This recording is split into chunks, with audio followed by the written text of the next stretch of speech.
Got some questions we'd like to ask you. That's a nice, shiny badge. You must be proud to have it. But even if it is real, it gives you no jurisdiction here. So why don't you take your girlfriend and bugger off? This is official police business. Am I supposed to be impressed? No. You're supposed to keep your mouth shut and stay out of it or walk away. Hey, who the hell are you speaking to a lady like that? Okay, you can impress your girlfriend on someone else's time. Right now, I think you should cooperate. And who are you, miss? Cop. Has to be. Doing him too, I imagine. Detective Leslie Spencer. It's a lucky guess. So we're investigating a crime that occurred last month, August 20th to be exact. Yeah, you feel safer already. Where were you that night? Couldn't see.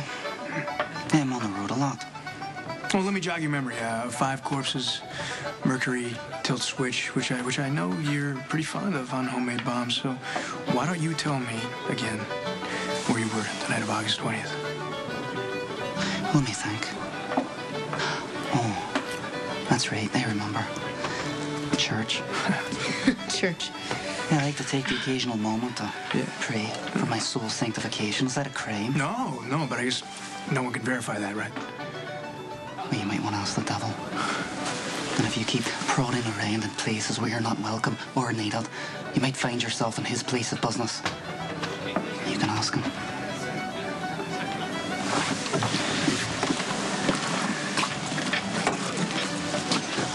Take a drink. I could use one.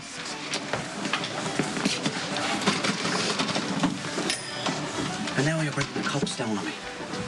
You're whining. First you don't want fight, and now you don't want cops. Isn't it all the same to you as long as you get paid? Why don't you round and find another pub? You're bad for business. I like this place, man. You know, for sentimental reasons. It would just break my heart if a faulty gas line, like, suddenly exploded. Left it nothing but rubble. Yeah, easy, boyo. There's no need for threats, okay? I don't threaten, boyo. I do, or I don't. So which is it gonna be? I apologize, Ronan. You're welcome here anytime. Wow, he's good. Yeah, don't break out the champagne just yet. It's all well and good to run a scam for 5 minutes, but it's an entirely different thing to sustain it. Especially when he's flying blind. Yeah, you can't impersonate someone you know nothing about. It's the quickest way I know to get yourself killed. It wasn't a best strategy, hiding in plain sight. Did you really think he wouldn't figure it out eventually? Please, let her talk. You're making a big mistake.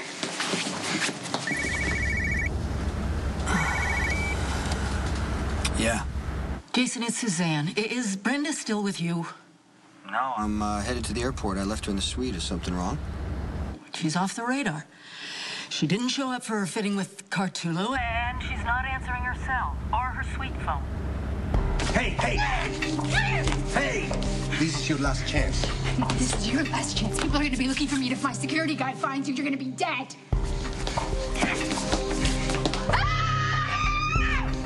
Maybe I'm just being paranoid. She hates going to fittings. All that standing still. Excuse me, we gotta turn around and go back to the hotel. You tell us what he wants to know, Brenda. And you won't even know you're doing it.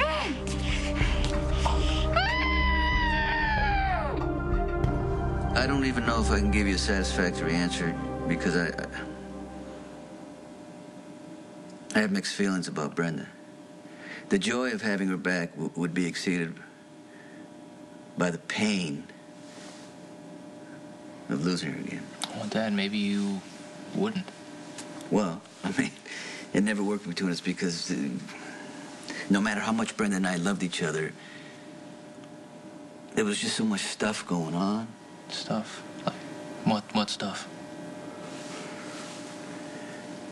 I don't even know where to start. Brenda loved with everything she had. But she didn't know how to sustain it. And as deep as she loved is how much love she needed back, you know? And if she didn't get that, she would shatter. And I hurt her. More than once, and I hate myself for it. How does Brenda feel about you, Dad? I don't know. For a long time, you know, she loved me. It was written all over her face. Even when we were apart or, you know, with other people. I know she would stand around and say that, you know, she hated me and she didn't want anything to do with me, but all she really wanted was for me to tell her that I loved her. And I did, you know. It's a crazy relationship. One thing you got to understand, no matter how much you love somebody, you can't. It doesn't mean you can get through not being good for each other. And as much as I loved her, as much as she made me feel alive, there's no place for me in her life anymore.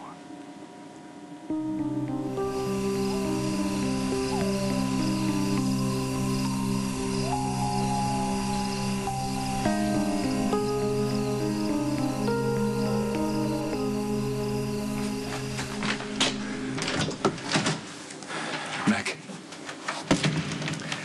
Something's happened, Robin. Yeah, you.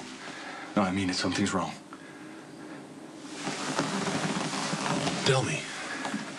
I went by your house to check on them, and the front door was open. Robin's car wasn't in the driveway. There was stuff all over the place. Emma's half-packed paper bag was sitting there. But they weren't in the house. I went by the hospital. Lisa's not there. And she's not answering her cell phone. So what are you saying? You think Lisa kidnapped Robin and Emma?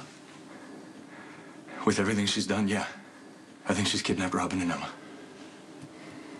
You know, it hasn't escaped me, Patrick, that Lisa somehow makes a convenient scapegoat for your failing as a husband.